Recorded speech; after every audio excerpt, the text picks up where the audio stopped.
Saya sampai itu kenapa sampai kiamat maka selalu ada perang karena sudut pandang perspektif. Misalnya kau dari sudutku Tobi itu orangnya baik pintar tapi di sudut pandang orang lain Tobi itu orangnya egois apa mementingkan diri sendiri. Beda-beda pandangannya karena dia hadapi saya ketemu sama kau lebih banyak waktuku dan kebetulan dia ketemu kau misalnya ya itu subjektif toh. Ya subjektif karena sudut pandangnya kebetulan dia ketemu kau di saat waktu yang waktunya kau membutuhkan keluarkan egomu. Nah, jadi itulah saya. Gunanya kita belajar pendidikan karena itu tidak dipakai. Ya, itu gunanya kita berdasarkan data. Dan itu Miku bilang kita pernah agama saja pakai buku kan berdasarkan data. Jadi logis. Itu Miku bilang kalau ada masalah itu enggak pernah Kak mau langsung bilang A B C D, enggak pernah, harus Kak telah dulu. Saya sembarang karena saya manusia. Gila. Ya kita dalam berpendidikan tuh harusnya lebih berpikir kayak ya bicara berdasarkan data. Kayak kemarin kayak teman tapi yang suka sebar hoax maksudnya yang gampang sekali lempar berita bahwa tidak telah itu hijrah. Nah, itu selalu kutegur di grup tuh tidak hijrah. Nah itu kita harus bisa hidup di alam itu karena kita manusia. Kita manusia dan ada manusia yang begitu. Jadi enggak salah itu kalau ada orang subjektif itu memang tapi harus kita itu gunanya kita belajar masalah untuk kita belajar dan menyikapi. Jadi orang itu masalah itu misalnya kalau kau lebih banyak pemahaman makanya udah pernah maksudnya kebetulan kau lebih banyak pemahaman jadi harus kau tegur kalau orang melakukan kesalahan toh enggak kalau menurut kau karena iya saya lebih untuk saya sendiri harus sadar karena orang enggak salah itu kan begini toh lingkungan kita di pendidikan oke. Kalau di luar pendidikan orang semua bicara subjektif. Saya pernah lihat begini. Wah, memang ku tahu sih maksudnya. Begini toh. Gejala baso. Ini orang sakit batu ini corona itu obatnya pergi beli jahe sama kelapa muda. Satunya tidak kemarin itu omku beli ini susu beruang sama ini tuh sama telur dicampur. Nah, datang lagi ada itu kecap juga yang bagus ya orang buatannya jadi punto dicampur sama jeruk baru diminum hilang itu sakitmu. Aku bilang kalau itu mau diikuti semua mati orang itu subjektif. Jadi masukku ya itu ada orang yang di lingkaran itu dan percaya. Jadi fun fact-nya itu bahwa bukan sisi obatnya dia sisi keyakinannya di bawah sadarnya dia percaya itu. Nah itu tuh jadi kadang obat itu ya bukan sekedar masalah kimiawi yang dikasih obat nah kita tambah sebenarnya kembali ke 88% yang tadi 88% menjalani pola hidupmu itu berdasarkan keyakinan subjektif itu ada. Jadi kalau melihat orang kayak ini sudah kadang biar saja itu memang lingkarannya sudah beda. Kita menjelaskan hal itu toh dan memang orang di dunia berdampingan mengenai itu. Tidak bisa dibicarakan kayak begini. Kalau kau berkatakan objektif semua toh tidak ada orang percaya agama begitu sih. Tidak sholat sih. Iya. Materialis coy. Tapi saya tuh selalu ada maksudnya kalau orang sebenarnya kayak Coki contohnya toh itu Coki. Korban yang terlalu sebenarnya kalau kita pakai logika Tuhan itu pasti ada. Iya betul toh cuma dia kayak gimana dia itu kayak begini kekecewaannya karena dia hanya memakai otak. Otak itu terbatas. Kadang ada hal yang tidak terbatas.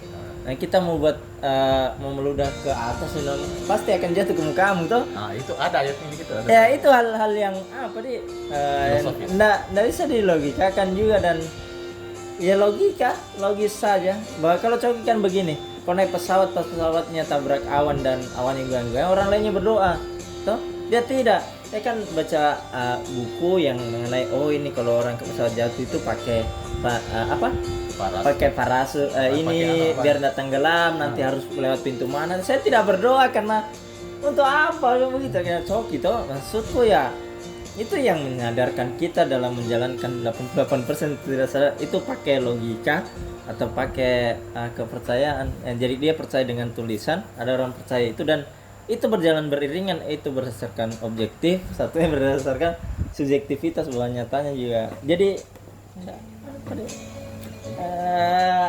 Kalau lebih ke yang paham itu kadang menyikapinya. Jadi output dari sebuah pengetahuan itu sikap. Jadi kalau kita semakin banyak belajar, kadang semakin diam karena semakin tahu kalau itu salah.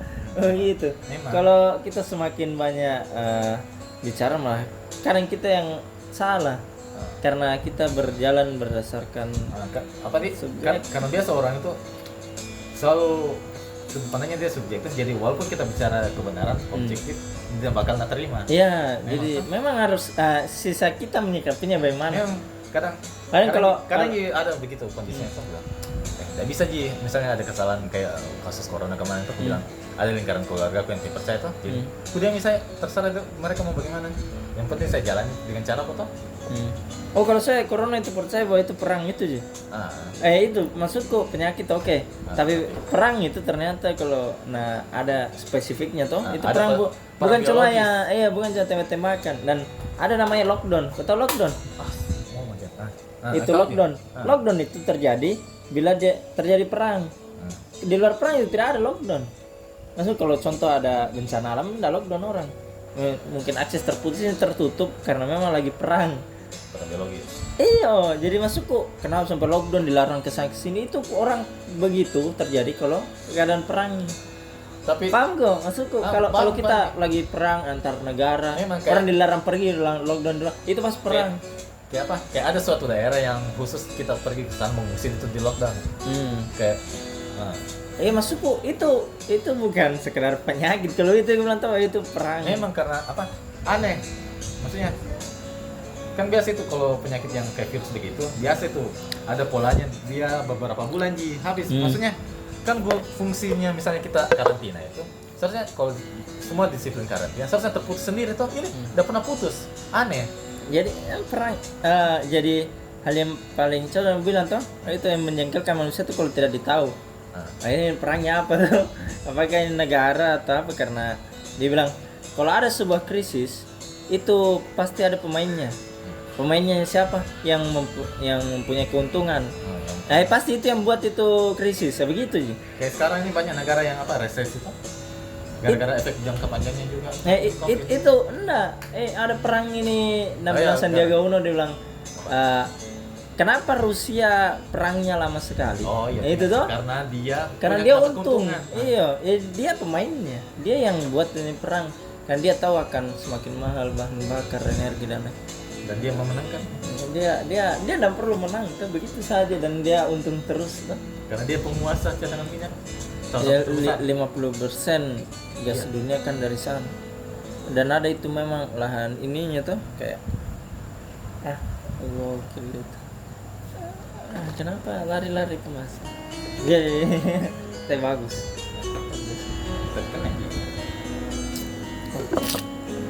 Film Wonderland nonton. Wonderland apa? Wonderful apa Wonderland Indonesia itu Alfred. Nonton ke 1, nonton ke 2. Keren. 6 kali terakhir itu.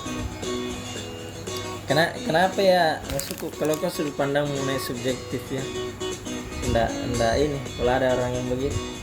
Kan orang itu terbagi dua. Ada orang yang realistis, ada orang yang idealis. Nah itu yang subjektif, idealis kan. Masa tipe kayak orang yang realistis.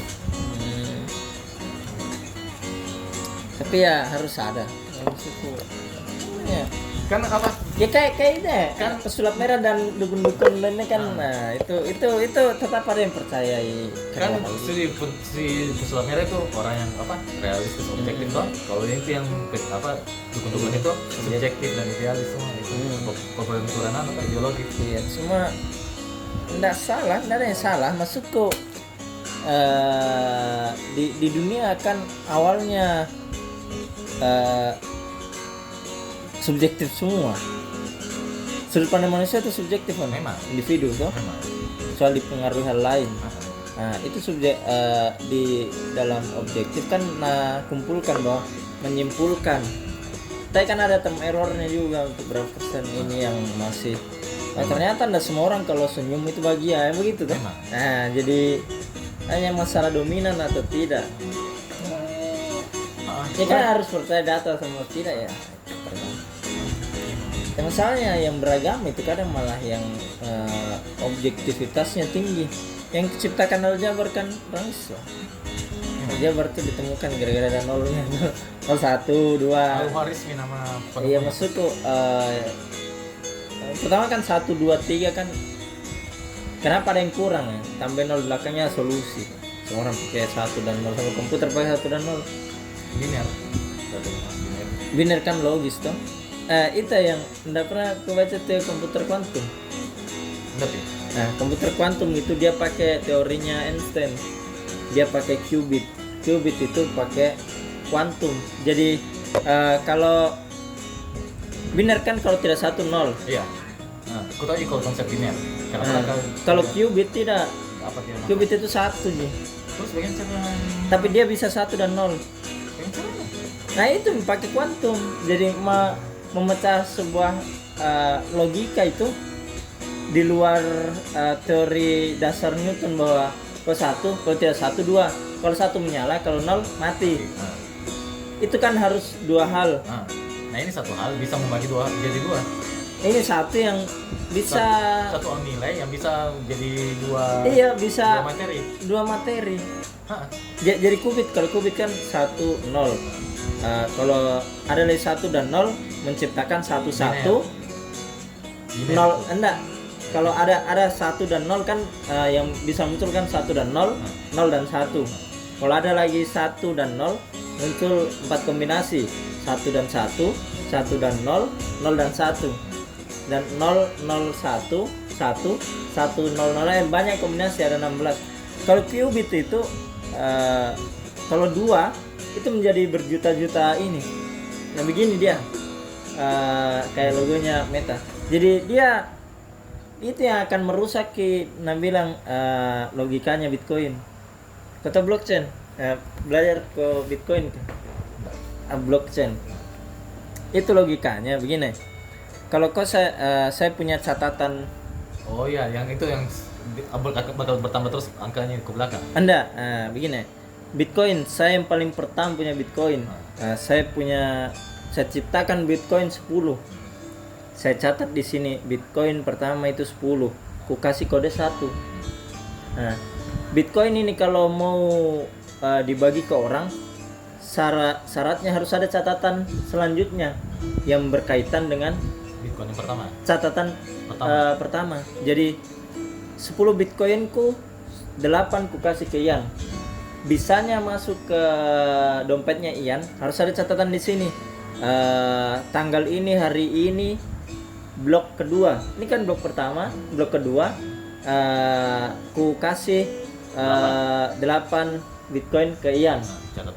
Catatannya ku kunci. Nah, kalau mau lagi dipindah ini 8 dari kau, saya harus buat catatan baru. Dan itu catatan bisa dilihat semua orang. Atau terkomputasi jadi sebuah blockchain, chain rantai tuh, blok yang terrantai. Pertanyaannya, apakah ada orang yang bisa hack? Bagaimana caranya? Kemarin buktinya ada kasus apa? Pencurian.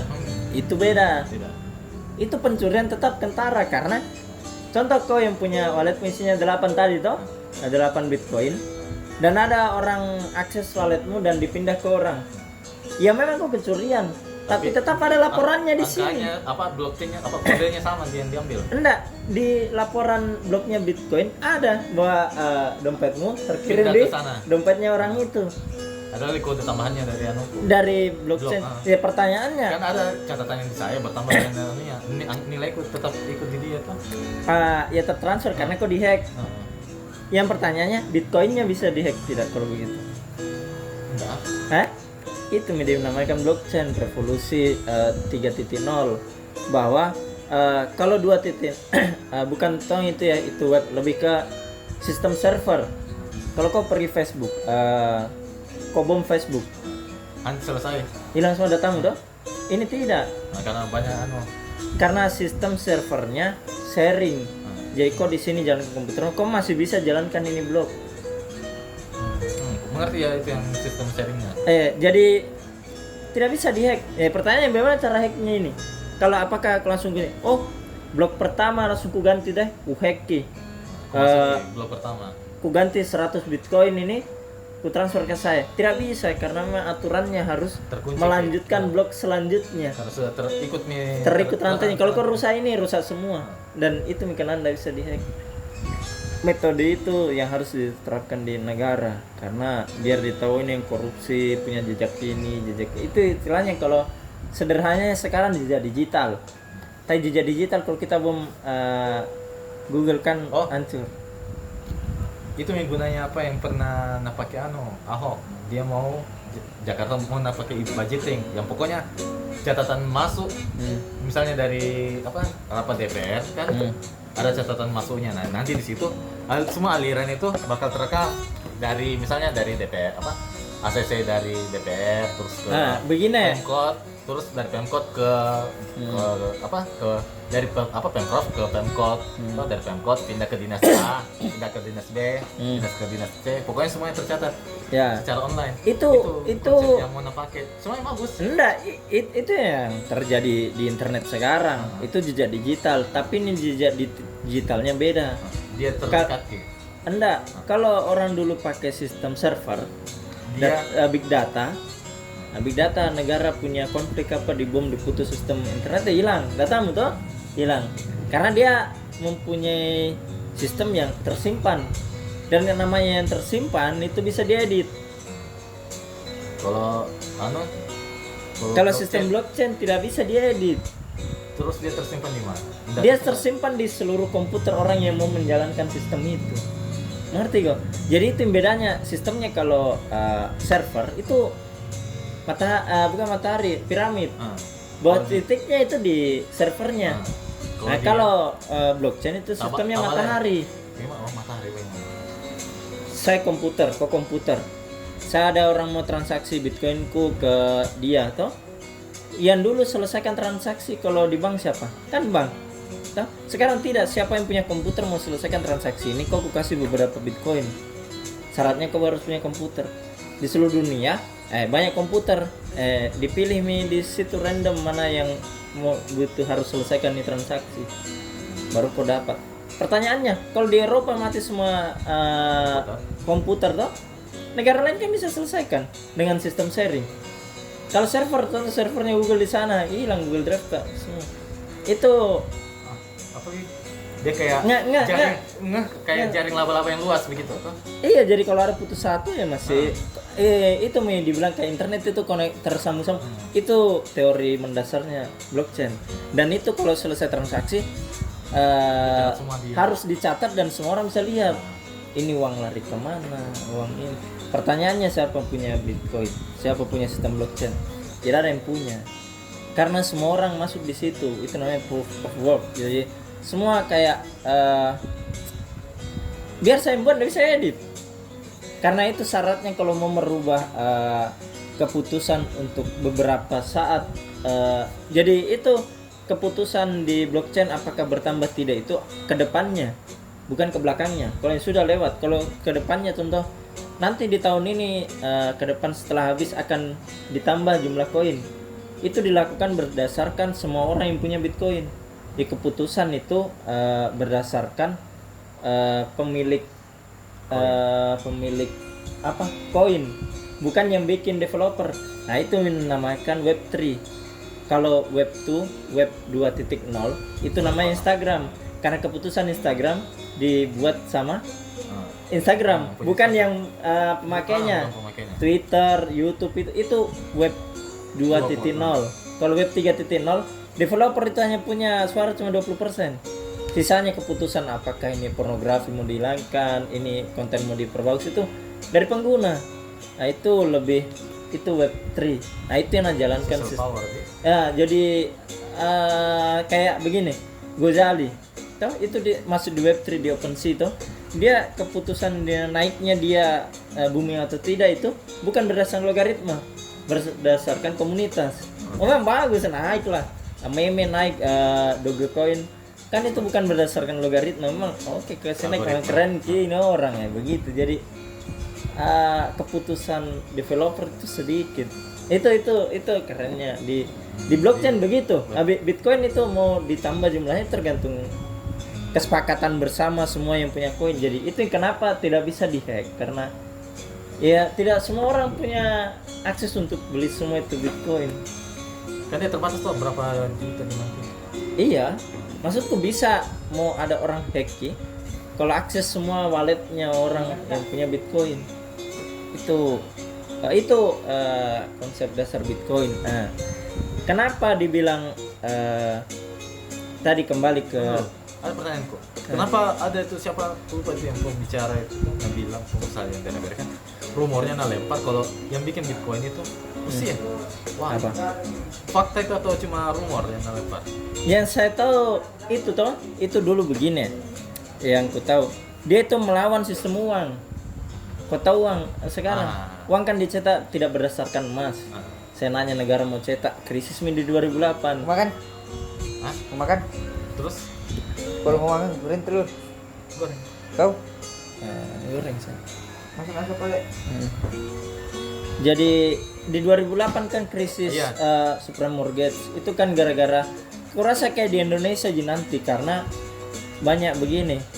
Kau mau cicil rumah, kau tadi subprime mortgage. Ku tahu Ji, dia Penyebabnya gara-gara cicil rumah atau developer bikin rumah baru dia kasih kredit ke masyarakat, nah masyarakat gagal bayar. Nah itu kenapa enggak, itu kan mekanisme sekarang pun begitu. Itu meledaknya gara-gara memang itu harga properti naik Ki.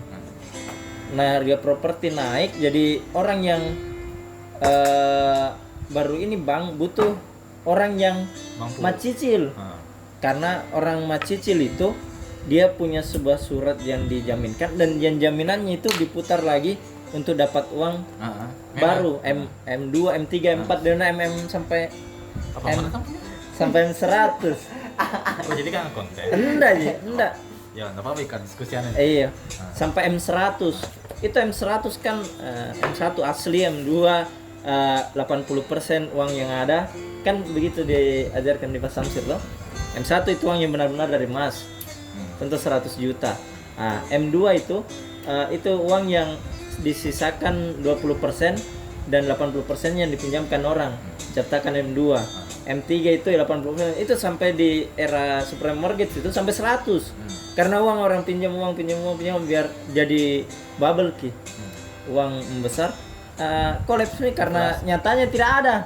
Ini tidak ada orang jual rumahnya, jual misalnya deh karena nanti ndak laku, ini banyak sekali rumah, mau diapa jual rumah. Dasar pemikirannya kan itu. Dan ternyata dia Kolaps Ki. Sistem uang gagal, bahwa uang itu M1, M2, M3 itu konyol, itu tidak itu hanya ciptaan kertas saja yang dicetak di rekening 100 juta tambah lagi karena sudah disepakati Presiden Nixon 1971 bahwa uang itu tidak harus berdasarkan emas. itu kasusnya ku ingat Ji.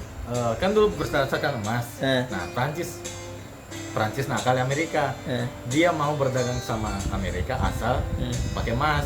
Nah, ada enggak tahu dia transaksi apa, Amerika terpaksa kasihkan emas, ternyata cadangan emasnya menipis kalah dengan Prancis akhirnya. Jadi Prancis kekuatan uangnya naik. Nah, itu nih dibikin nih sama Nixon kebijakan.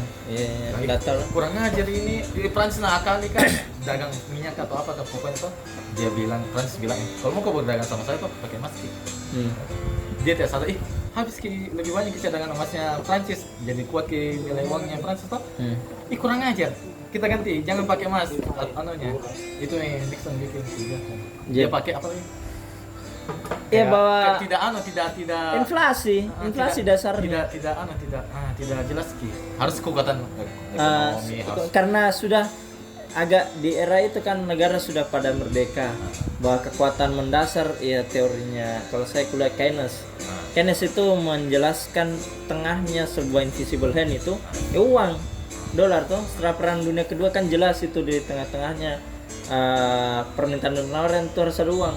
Kau butuh HP, saya butuh keyboard, kenapa harus ada uang, kenapa harus kutukar saja, selesai toh. Perekonomian di eranya Adam Smith memahami itu. Tapi tetap ada nah jabarkan di Adam Smith bahwa ada invisible hand, ada penengah ini yang tidak kentara, tapi bentuknya itu apa. di Keynes sempurnakan bahwa itu harus bentuk sebuah nilai atau uang. Jadi itu dinamakan uang itu alat tukar, bukan alat simpan. Nah, karena kalau disimpan itu uang ya akan menyusut nilainya toh. Iya. Karena itu jadi setelah Perang Dunia Kedua ada dolar semakin banyak dipakai orang, emas jumlahnya terbatas. Penengah ini harus semakin kuat. Nah, itu sudut pandangku nah. Uang itu harus kuat, namanya dolar. Diciptakan uang sekarang tidak harus berdasarkan emas. Jadi cetak saya berdasarkan krisis negara. Dia sekarang apa? MMT. Bukan. Kalau aku lihat prosesnya untuk cetak uang tuh dolar itu dari perdagangan. Iya, Jadi PDB. Iya itu. Kalau kenapa dolar paling kuat sekarang matuannya karena semua perdagangan Iya, 80% dulu. Perdagangan pakai belanja minyak itu harus pakai dolar. Ya. Itu taktiknya Amerika. Nah, yang sempat bikin masalah itu Gaddafi. Karena kan bilang kita negara Arab yang pegang minyak, sebenarnya itu Amerika cuma ambil minyak dari kita. Kita bikin mata uang sendiri deh. Nah, di situ memang konfliknya beda. Ya, itu munculnya dolar toh. Nah, dolar semakin berkembang, bisa sistem M1, M2, M3 atau sampai M berapa itu kan menggandakan jumlah uang ya sebetulnya. Atau aku lanjut sedikit toh sebelum ke 2008. Kau tahu MMT? Pernah aku dengar tapi aku lupa. Modern Monetary Theory. Oh. Teori moneter modern. Membawa Keynes selesai bahwa di tengah perekonomian harus ada uang. Kita pakai uang, toh. Tapi pertanyaannya bagaimana ini dapat uang? Toh, jual sumber daya alam apa toh? Tapi dikatakan modern monetary theory, dia bilang, kenapa kita cetak uang saja? Menurutmu apa yang akan terjadi kalau saya cetak uang? Inflasi. Karena itu teori lama. Nah bilang toh, itu teori jadul. Itu teorinya Keynes bahwa kita ditakut-takuti oleh hal itu. Memang kan aku pikir kayaknya tidak. Tapi memang iya, memang itu akan inflasi. Contoh Venezuela inflasi karena dia agak salah memandang itu toh. Nah, cetak uang itu harusnya berbasis proyek. Memang. Nah, dia itu berbasis konsumen belanja. Iya, karena dia belanjakan. Jadi kenapa enggak orang semua aku kasih uang? Teori permintaan penawaran. Subsidi ke masyarakatnya. Iya, dikasih uang. Akhirnya itu kan teori permintaan dan penawaran. Semakin banyak permintaan, maka harga akan semakin mahal. Banyak permintaan karena banyak uangnya orang. Iya. Jadi itu kalau dasar bilang Pak Samsir dulu. Itu inflasi sebanding dengan pengangguran. Nanti kok kalau pengangguran naik artinya inflasi turun. Inflasi turun kan bagus, toh? Tapi pengangguran naik. Kenapa? Karena inflasi turun karena tidak ada orang belanja. Gara-gara banyak pengangguran. Begitu ya. Kalau pengangguran menurun banyak uangnya orang, inflasi akan naik sih. Jadi harus diseimbangkan. Yang terjadi dia bilang di modern monetary theory itu kita bisa cetak uang berdasarkan proyek. Itu yang dipakai Cina. Itu yang dipakai Cina untuk membuat namanya BRI, Belt Road Initiative atau OBOR, One Belt One Road. Jadi dia memegang semua komponen yang mengenai distribusi dari laut itu dengan pelabuhan, udara dengan bandara, jalan dengan jalan tol. Jadi seluruh dunia kalau mau buat itu pasti ada proyeknya Cina. Kenapa Cina bisa begitu? Karena dia pakai modern monetary theory. Ini yang ku baca. Dia dengan apa? Dia mencetak uang berdasarkan proyek. Nah, itu proyek kalau saya mau buat proyek banyak atau kita tidak punya uang. Jadi kenapa tidak kita cetak uang untuk jalankan itu proyek? Contoh ada 1 juta rumah mau dibikin di Indonesia. Saya tidak punya uang. Pernah Kak dengar itu caranya? Yang kita cetak uang baru bikin proyek, baru nanti kalau sudah dibayar baru bakar. Iya, jadi 1 juta rumah toh. Perekonomian lesu. Cetak uang, bikin kok 1 juta rumah Tapi syaratnya gentengnya dari Indonesia, WC-nya, lantainya semuanya dari Indonesia biar orang Indonesia ini dapat uang secara apa supaya proyek supaya itu yang industri-industri menyala bergerak. toh diputar di situ. Nanti orang yang mau beli rumah uangnya selesai dalam 10 tahun itu uangnya tidak disebarkan, dibakar. Apa yang terjadi? Orang seluruh Indonesia punya rumah dan perusahaan akan jalan terus. Itu MMT. Ada juga yang kayak begini. Pertamina kan punyanya Indonesia 100%. Yes. Dia kepemilikan saham 100%. Pertamina itu setiap tahun keuntungannya 100 triliun menyumbang APBN negara 100 triliun toh? Dan kurang lebih itu sudah terjadi sekitar 5-10 tahun terakhir itu kurang lebih segitu dia dapat ya. Terus Jadi bisa jadi 10 tahun ke depan ya setiap tahun dia akan menyumbang 100 triliun. tapi kalau 10 tahun ke depan 100 triliun itu bukannya apa-apa karena inflasi Iya, maksudku akan dapat 100 triliun setiap tahun. 10 tahun Jadi 1000 triliun. Nah, negara sekarang butuh apa? Bangun IKN, kesejahteraan masyarakat, subsidi dan lain-lainnya toh. Yang terjadi kalau negara defisit uang keuangan kan pinjam bank dunia dan itu bayar bunga. Kenapa kita tidak cetak sendiri? Caranya jadi Pertamina kayak kita gadaikan, tapi dengan cetaknya uang sendiri. Jadi selama 10 tahun yang akan kita ndak usah tunggu 10 tahun untuk dapat 1000 triliun toh, karena kita cetak memang sekarang. Ngerti gak? Mengerti. Kita cetak sekarang. Jadi nanti Pertamina kalau selama 10 tahun untung setiap tahun dibakar, ndak disebar ke uangnya. Kita ambil memang di sini, bayar bunga. Tidak selesai.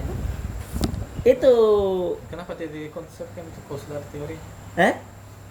Itu yang pakai Cina untuk jadi itu karena ada inflasi di Cina karena itu yang cetak uangnya untuk bangun jalan di luar negeri untuk ini lempar tuh. keluar. Itu nih kenapa Cina selalu kasih utang orang negara lain? Iya, jadi Karena begitu toh. Karena kayak contoh yang kereta cepat dari Jakarta ke Surabaya itu tuh. Cina mau jadi ada uang. Petar yang depan kan. Termasuk Cina dia. Masuk Masuk kok. sampai Luhut bilang paling enak itu pinjam uang di Cina karena sambil makan tek-tek. Yang penting Maksudnya ada proyeknya toh. kenapa kita ndak sendiri cetak uang? Begitu I kan? don't know. Itu tuh. Jadi ternyata yang cetak uang negara-negara itu ternyata Cina, Jepang sama Amerika. Yang pakai itu. Pakai teori itu. Memang. Terjadi inflasi. Iya, kenapa? Itu. Itu jadi kenapa negara lain tidak begitu? Apakah Anda berani atau apa yang dari tahu toh? Amerika pakai itu pas di 2008. Kan kolapsi negara. Mau cari uang dari mana ini? Nah, karena apa? Tidak seimbang ya anunya. Sudah. Siklusnya. Jadi contoh kayak itu terjadi gara-gara begini kayak contoh BCA toh. Itu bank terbesar di Indonesia atau BRI toh. Dan BRI rugi bagaimana uangnya? Apa ndak gila ini tuh jadi harus diselamatkan dengan cetak uang itu. Semua dikembalikan ke nol. M-nya itu M1 nih. Jadi uang yang dari 1 juta jadi 1 miliar itu kembali ke 1 juta. Nol semua tuh dinolkan. Krisis tak berjalan itu sampai ke mana itu yang Olimpiade. Bukan Olimpiade ini. Eropa apa lagi? Cetus Olimpiade negara Yunani kan bangkrut. Banyak perumahan yang ini, banyak bandara di Eropa itu yang sudah dibangun tapi tidak digunakan karena bangkrut di sistem gara-gara 2008 tuh. Di situ hancur sistem cetak uang gitu. Banyak negara cetak uang. Ini lagi pas Covid tuh perekonomian tidak cetak uang. Nah, itu di wilayah Indonesia itu sebetulnya menunggu namanya FDI. Foreign direct investment, investasi dari luar karena sudah banyak uang dicetak, tapi belum dia yang pegang ini. Sebetulnya pas Covid itu yang kaya makin kaya, yang miskin mati ya begitu. Karena banyak uangnya orang yang tidak mau putar karena tidak jelas ininya. Yang kecil mati, yang kaya makin kaya. Jadi solusinya pemerintah kan subsidi dikasih ke BLT secara tidak langsung dikasih ke uang mentah-mentah konsumsi. biar berjalan lagi perekonomian. Memang kemarin itu kusadari. Oh iya, begitu. Tapi iya teorinya Sri Mulyani kan begitu. Ah. Dia pakai begitu karena enggak cetak uang ya. Begitu itu nah kritisi di MMT itu. Wah, negara lain itu cetak uang. Nah, sekarang uang yang beredar itu besar ki. Nah, ini Indonesia itu dibilang sebagai negara yang masih kuat. Ini tempatnya FDI untuk lari ke Indonesia. Karena FDI itu selama ini kenapa ke Singapura, kenapa di Vietnam, Thailand. Yang jadi masalah Hmm. kondisi politik Indonesia itu tidak stabil. Ya, ada hal-hal begitu, toh.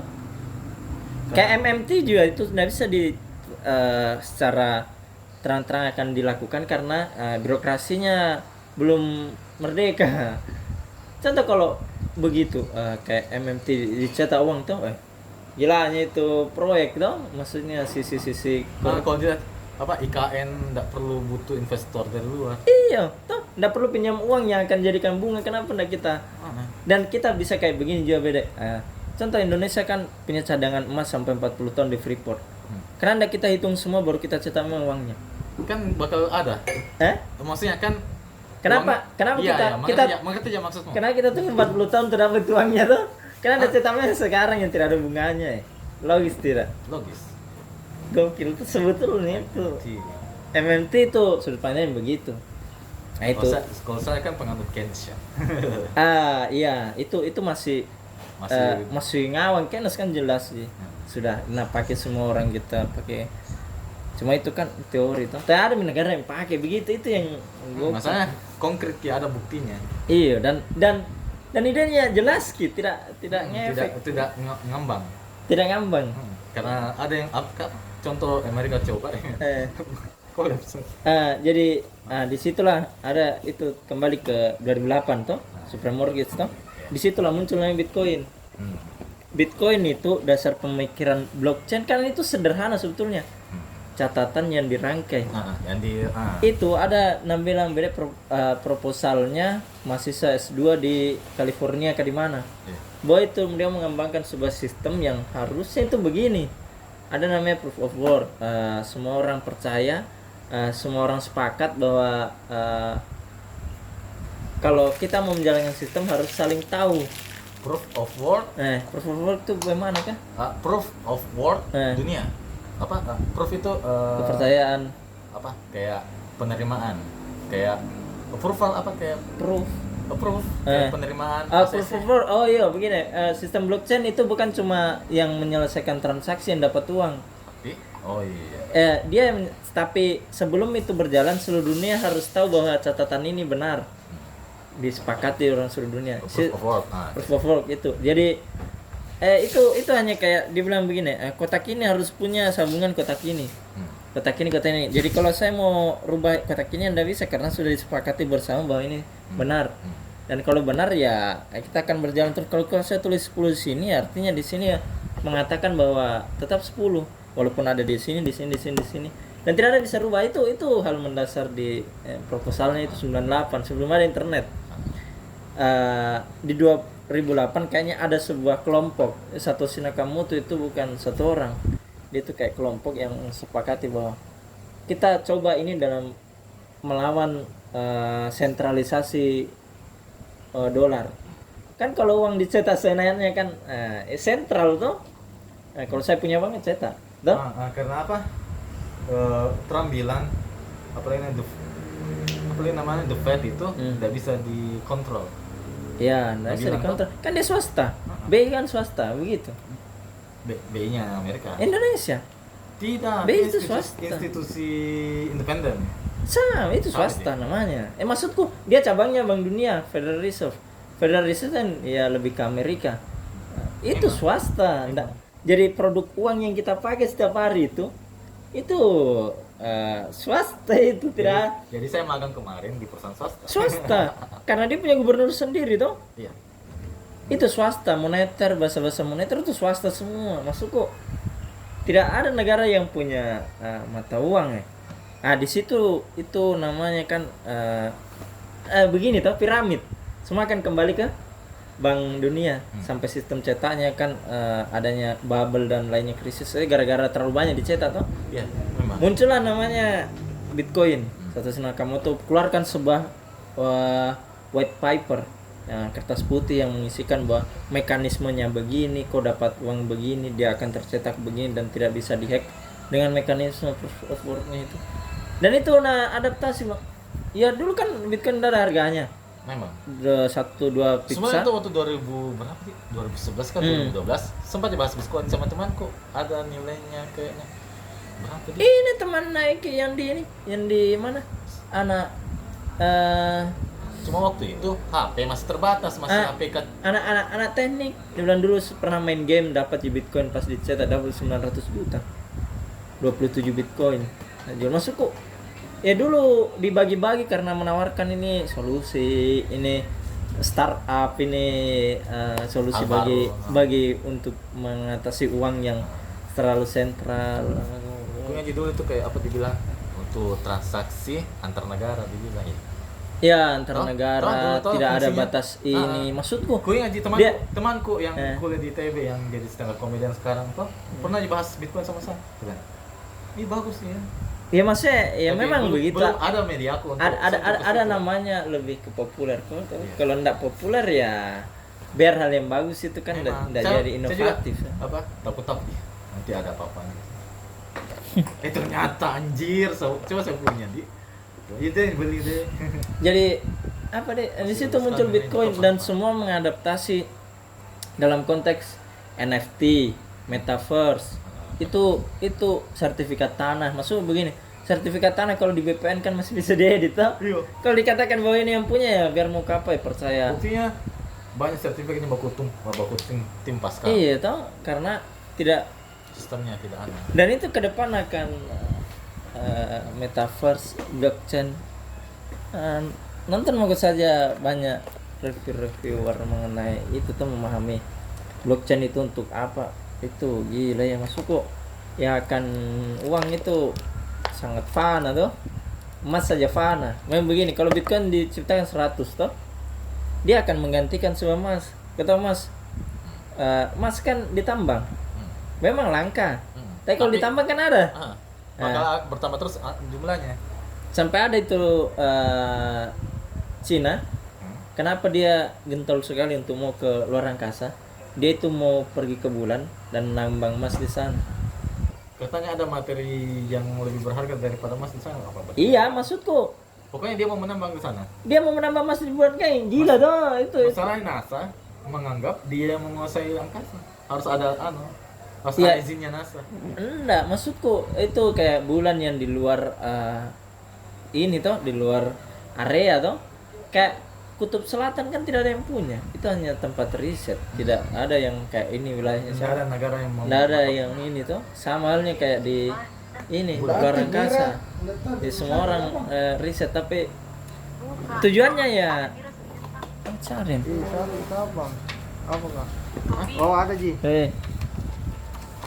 Siapa nih? minta tolong dulu. Oi, Ya. Bikinkan dulu kartu kontrol seminar. sebentar gue kirimkan ada nuku lengkap edit. Di gokil Bitcoin. Itulah saya yang keren nih MMT Bitcoin di digital marketing. Keren saja.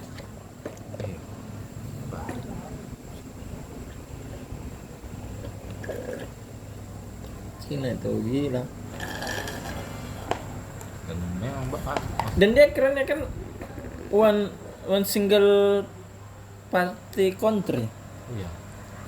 Komunis. yang satu di partainya. Memang komunis. Iya, maksudku komunis kan partainya PKT itu partai komunisnya. Cuma maksudku ternyata dengan negara yang satu partai itu ndak banyak kayaknya Taiwan, Cina, Korut, Laos itu punya satu partai dan ternyata lebih kurasa di situ. Demokrasi mah agak tertekan. HAM itu ndak berguna di kayaknya. Sebenarnya apa sih? Kalau masalah yang begitu toh, tergantung siapa yang memimpin sebenarnya. Iya, maksudku Kenapa? Kalau kebetulan yang apa yang pimpin partai komunis Yang bagus. bagus ya jadi bagus negara. Kalau yang pimpin partai busuk Tapi jadi- pertanyaan begini. Cina yang terjadi apa? Dia bisa mimpi 50-100 tahun ke depan. karena jelas Karena satu sih. Kalau ya Indonesia banyak partai. 5 tahun ke depan itu sudah berubah. PNS bisa jadi langsung pensiun semua ya. Itu kan tergantung pemimpinnya siapa yang mau bikin kebijakan. masukku Mengerti ya? keren, Maksud keren. mengerti ya konsep pemikiranmu. Keren Ki, bisa berpikir 50-100 tahun ke depan itu Cina akan jadi Kalau memang. kalau Amerika tuh caranya dia bikin kayak apa nih? Kayak bikin ke master plan. Iya, visi misi. Misinya tuh misalnya ke 20 tahun ke depan mau bikin apa Amerika. Nah, walaupun ganti presiden enggak bisa kita terlalu jauh itu kebijakan dari itu rel kebijakan yang dibikin. Nah, saya lupa. Iya. Saya tidak tahu. Itu Mi, kenapa kalau Amerika 2 partainya? Karena memang jalurnya tetap sama. Kalau Indonesia Nah, itu kenapa Indonesia tidak maju-maju karena ya, belok Biasa-biasa kanan belok kiri kanan tuh kiri. maksudku ternyata keren negara yang punya satu partai itu contoh. contoh. Jadi kalau dan kalau kita tanya kok lebih percaya mana kok demokrasi atau sosialis kayak Cina Bu? Yang kau amini lah. Yang saya amini eh, menurutku saya lebih Demokrasi lah. Demokrasi. Demokrasi. Dan kau tinggal di sebuah negara itu tidak berlaku. Karena bisa. Pertanyaanku, lebih tinggi mana kepentingan negara atau kepentingan pribadi? Lebih tinggi kepentingan negara. Nah sudah selesai demokrasi. Tidak ada HAM, tidak ada demokrasi. Ngerti kan? Tidak ada. Cuma iya mengerti. Tuh? Cuma apa? Cuma konsep yang semu. Tidak. Semua negara pasti lebih tinggi kepentingan negara daripada individu. Jadi kalau kau punya tanah untuk negara, mau kau bilang apa? Tidak demokrasi ini lahanku apa privatisasi. Nah, ada kau tinggal di sebuah negara dan negara lebih tinggi kepentingannya daripada individu. Nah, demokrasi. Kalau kau Bukan tidak ada, itu konsep idealis. ya kan idealis. Tapi itu yang terjadi ya. Maksudku Idealis itu semua yang menunjukkan. bagaimana sudut pandangmu? Tetap ada. Jadi kalau kau butuh negara butuh nyawamu untuk sebuah kepentingan negara. Kamu bilang apa? Nah, negara Tunggu dulu, kepentingan apa lebih dulu tinggi. kepentingannya? Apa dulu kepentingannya? Negara kan untuk banyak orang. Kalau saya bilang saya tidak mau. Ya jangan tinggal di negara karena kau tidak ada tempat tapi yang kan- kau tinggal yang tidak ada negaranya tuh. Tapi kan ada hakku di undang-undang. Iya, itu minta ikutannya paling mendasar tuh. Apakah kepentingan negara maksudnya lebih tinggi mana kepentingan negara atau kepentingan individu? Jelas kalau jelas lah kepentingan negara. Selesai di situ sebetulnya. Jadi kadang bilang itu HAM, demokrasi, dibilang kalau di Eropa itu membuat suatu hal itu tidak canggih. Tuh, kalau negara mau lebih canggih itu dihilangkan. Nah itu yang nampaknya salah satunya di Cina bahwa kalau negara butuh kenapa tidak? Jadi itu banyak narapidana beda di Cina, jadikan bahan ini uji coba, eksperimen karena memang negara butuh untuk itu. Melanggar sebenarnya. Iya itu tuh HAM jadi tidak terlalu canggih di sana. Kayak HAM apa? Otoriter tuh jadinya. Tapi kalau negara, tapi memang Tapi ya melanggar adab iya kalau ini. itu itu tapi itulah kepentingan mana lebih? Kepentingan banyak atau kepentingan? Yang pentingan negara atau individu. Jadi kalau mau dibilang individu ya tidak usah tinggal di negara tapi dimanapun tinggalku di dunia ya pasti ada negaranya. Kenapa tidak konsep blockchain Apa? diterapkan ke politik? Pasti ribut lagi. Pasti ada sesuatu kelompok yang membuat kuasa. Nggak ada. Iya paling mendasar nggak perlu blockchain itu kan sudah levelnya tinggi toh. Jejak digital lah itu termasuk sejenis ide-ide untuk tapi jejak digital kan Facebook bisa hapus. Kalau blockchain kan tidak bisa. Contoh Andrew Tate terhapus. Apa? Andrew Tate. Apa itu? Kenapa? Andrew Tate itu kayak apa sih? Kayak yang melawan feminisme itu ada yang mantan pegulat Iya. memang yang soal bicara masalah maskulinitas, dia tolak LGBT, feminisme dan lain-lain, selalu bertengkar bahas masalah perempuan. Dia bilang perempuan selalu bilang apa, hak emansipasi, tapi mereka cuma menguntungkan dirinya sendiri. Kalau Selalu laki-laki yang berkorban sebenarnya. jadi harusnya Laki-laki selalu harus apa? Jadi enggak, nah kalau bilang dari keluarga, jadi semua itu perempuan dan laki-laki harus dihitung sama begitu, tidak. rata, kesetaraan gender ada itu yang begitu. Iya. Kau sepakat itu? Bullshit saya. Iya kayak, nah bilang dari produser agak nggak saya loh. Oke, perempuan mau setara atau pekerjaan sama, ini sama. Jadi artinya kalau ada di sebuah kereta api dan ada sebuah perempuan berdiri dan laki-lakinya duduk semua ya. Mengerti konsep itu? Jadi kurang. Oh iya deh, jadi yang kok marah coy karena kau sama tuh. Iya. Tapi Saya nyatanya kita sebagai naluri laki-laki ya enggak mungkin tuh. sebagai gentleman. Itu ya jadi artinya ya perempuan nggak setara. Memang sudah kau bilang apa? Kau bilang kau minta keadilan boleh, tapi minta kesetaraan tidak bisa, karena adil sama setara itu beda toh. Nggak tahu itu. Oh iya dia. Nah, itu Jadi ada konsekuensinya kalau kan mereka minta kesetaraan. Jadi kalau saya duduk, jangan kau komplain kalau kau saya cewek, saya butuh duduk lah. Kau minta kesetaraan toh, berdiri mau kau. jadi Saya duduk. itu jadi ada yang percaya dan tidak. Sebenarnya apa itu? Maksudku, tetap dikasihkan haknya, tapi tidak bisa setara perempuan dengan laki-laki. Perempuan kan makhluk yang lebih lemah dari laki-laki secara fisik dan mental toh. Katanya. Memang faktanya begitu. Iya. Karena laki-laki itu logis, terus laki-laki itu punya otot. Perempuan Jadi ham itu katanya dia bilang tidak canggih. Apa lagi? Karena negara lebih tinggi kepentingan. tapi tetap aku bilang Tapi ya lebih aman kita hidup di negara demokrasi daripada kita hidup di negara sosialis. iya, Betul, iya, karena otoriter kan tinggi di sana. Apa?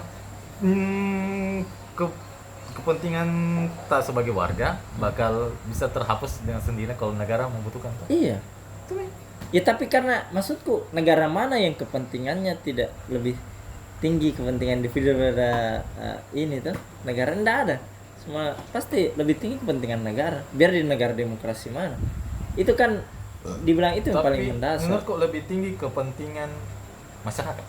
Iya, itu negara. Negara kan beda dong. negara itu dari rakyat untuk rakyat oleh rakyat. Jadi maksudku negara itu apa? Mewakili rakyatnya. Iya. Tapi yang lebih penting Rakyat kan ada yang kebanyakan, ada individu, itu. Jadi apa, rakyat itu terbentuk dari individu. iya. Kalau Negara itu cuma perwakilan individu dari. iya, Jadi aku bilang lebih penting kepentingan negara. Kepentingan rakyat lebih penting. Iya, Negara sama rakyat itu beda. iya. Maksudku Aku dapat nih negara tidak mungkin tercipta kalau tidak, kan negara tercipta Negara tuh harus tercipta ada tuh- wilayah, rakyat Toh, sama kedaulatan. Kedaulatan tuh di yang membentuk negara itu rakyat. kedaulatan tuh ada dua, ada kedaulatan dalam negeri itu rakyat yang percaya kedaulatan dan kedaulatan luar negeri dipercaya sama negara lain. Negara yang pertama kali mengakui kita itu India. dan Afghanistan. Iya. Nah, ada negara yang tidak dipercaya, maksudnya Tidak berdaulat karena tidak dipercaya sama negara lain. ada tidak? Ada. Apa? Lupa ada Nah, negara itu kecil di namanya Taiwan. oh iya. Taiwan itu berdaulat berdasarkan ada rakyatnya, ada wilayahnya, dipercaya rakyatnya bahwa dia merdeka, tapi tidak ada negara satupun yang percaya dia merdeka karena di backing sama Cina. Tidak ada yang mau kau merdeka, oke kau deklarasi merdeka berdasarkan negara ini. Mereka tuh kayak abu-abu nih. Taiwan itu gara-gara kenapa? Itu ada daratan utama Cina, Begini, itu ada konsep Taiwan satu pulau. Beda ideologi. Kalau Cina daratan itu mereka apa? Kiri. Kalau Taiwan itu kanan. Nah, Toh? ada ceritanya. Jadi di era setelah Macet tuh. perang dinasti ada di situ dua partai, namanya PKT, Partai Sama Komunis Partai Cina. Nasional.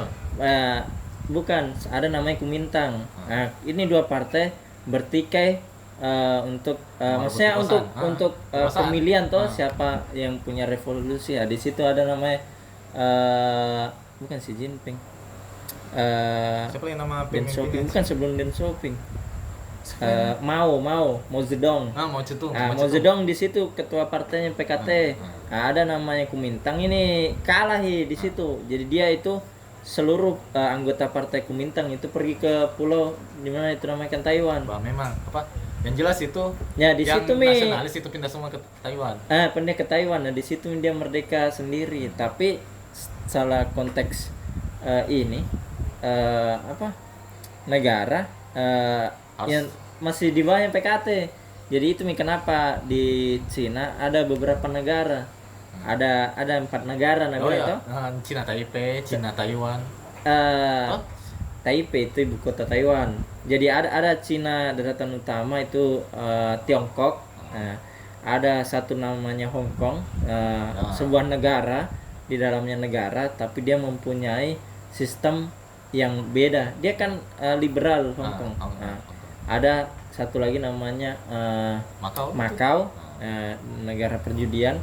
Nah, ketiga itu Taiwan, negara yang sudah lepas dari Cina tapi tidak diakui sama negara lain, kedaulatannya belum dapat.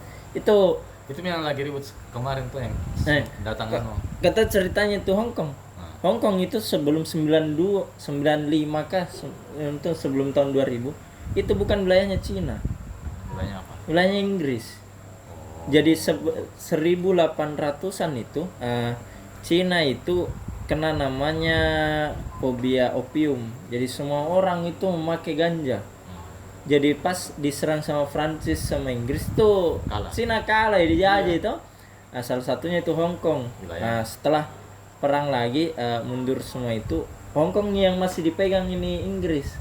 Tapi semakin ke belakang setelah revolusi Mao Zedong, Deng Xiaoping sampai Xi Jinping itu maksudnya di tengah-tengah wilayahnya Tiongkok. Nah, jadi disepakati 98 bahwa itu Hong Kong kembali ke tangan Cina. Tapi Inggris satu permintaannya, saya tidak mau Hong Kong jadi negara komunis dan negara yang bebas kayak Singapura yang bebas, bahwa itu mewakili sebuah citra sebuah dunia, bahwa dunia itu harusnya seperti Hong Kong yang bebas apa. Di situ jadi dikasih Cina jadi sebuah wilayah baru yang aneh ya. Iya, itu negara dalam negara yang mempunyai dua ideologi yang berbeda. Tuh Taiwan juga beda karena dia itu negara tidak diakui. Jadi kalau tidak bisa masuk PBB juga. Jadi kalau kayak begitu ya tetap kepentingan negara tinggi. Tidak kepentingan rakyat. Lebih tinggi. Iya, rakyat kan negara tercipta dari rakyat. Tapi negara dan rakyat itu beda. Iya, negara punya kekuasaan, rakyat kan hanya individu.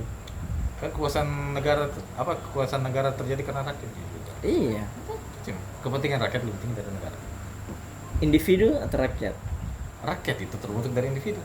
Iya, beda. Maksudnya individu itu ya itu tuh lebih tinggi. Cocok nih, pokoknya kepentingan rakyat lebih tinggi dari negara. Iya, tapi individu tidak. Jadi kalau contoh nyawamu berkorban untuk tapi kan rakyat. saya rakyat. Bagaimana bisa? Kalau rakyat membutuhkan kau untuk mati, bagaimana? Rakyat membutuhkan kau untuk mati. Contoh kau mengganggu ketertiban di suatu wilayah.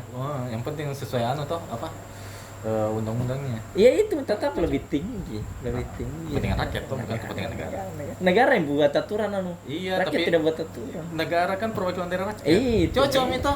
Menang Kak Tobi Hanipur. Nah, tidak ada negara juga kalau dari rakyat. Memang. Negara terbentuk dari rakyat.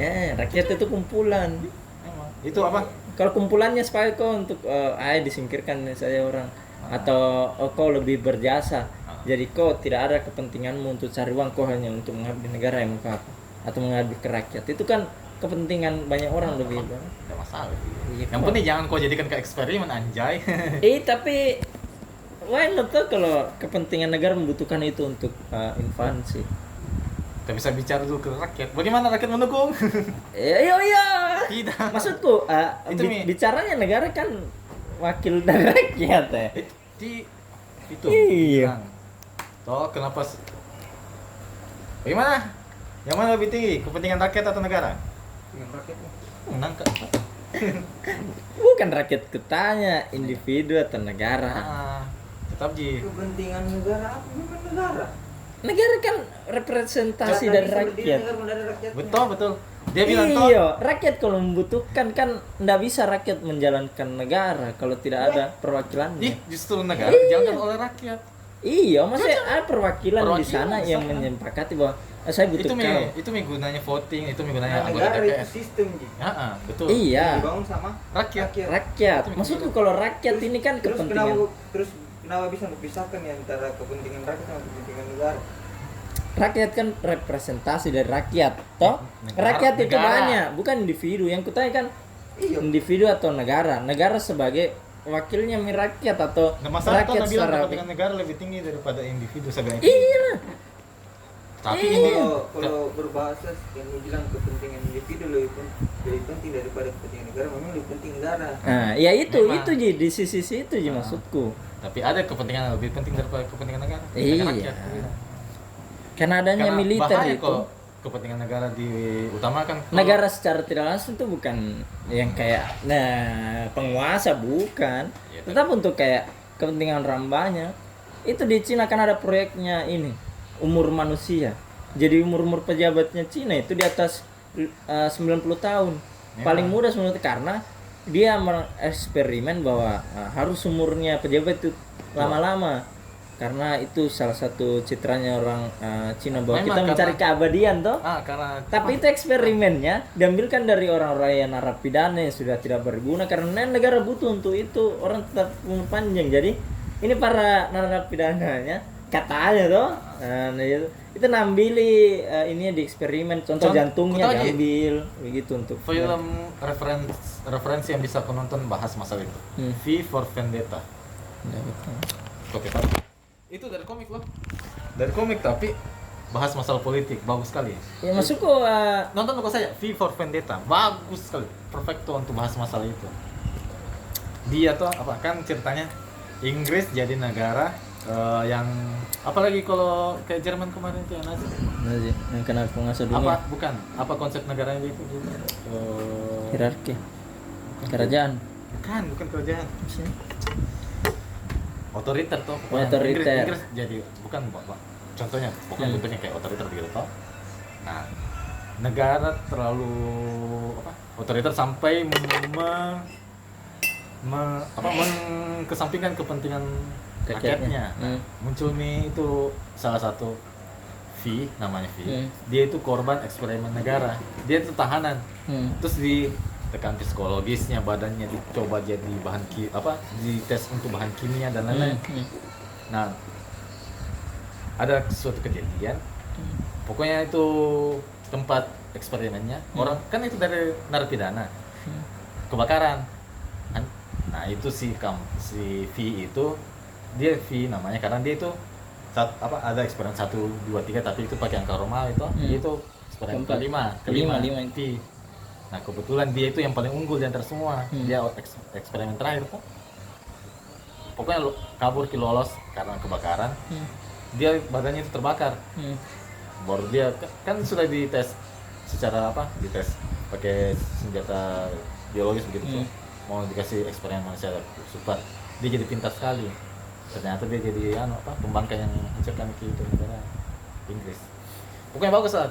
Nonton bukan V for Vendetta. Baca lagi komiknya karena itu nggak lengkap kita yang di film. Ini kembali bagaimana ini? Pokoknya kepentingan rakyat lebih tinggi di atas kepentingan negara. Rakyat. Bukan individu. Individu itu membentuk rakyat. Iya. Rakyat membentuk negara. Itu kita tadi Iya. negara atau individu. Masalahnya kalau kau bilang begitu sangat berbahaya kalau dibahaskan begitu. Negara bakal semena-mena ke individu, ke Iya. rakyat. Betul tidak? Bukan rakyatnya, individu. Cocok. Jadi kalau kau punya 100 hektar. Individu itu rakyat panjit. Iya, masa kau punya 100 hektar? Ini beda ya. Iya. Individu membentuk rakyat. Tidak bisa kau samakan kepentingan negara sama kepentingan individu. Negara saja terbangun atas kepentingan Bersama. Dan kau bilang bandingkan kepentingan individu, tidak ada masuknya lah. Iya, itu maksudnya, itu yang kumaksudkan. lebih tinggi mana ya tetap negara. ya negara itu ya kalau kamu punya 100 hektar tanah baru tahu tanahnya dibutuhkan negara untuk perang nah itu toh itu yang begitu maksudnya itu masalahnya berbahaya sekali ada yang iya banyak hal itu salah satu contoh diambil itu toh maksudnya banyak hal yang mau dikasih mengatakan eksperimen jangan dong. nah itu bilang katakan ham Sudah lah, makan dulu. itu Sudah nih, konten mau tutup nih. Oke guys, pembahasannya sudah jauh. Bye.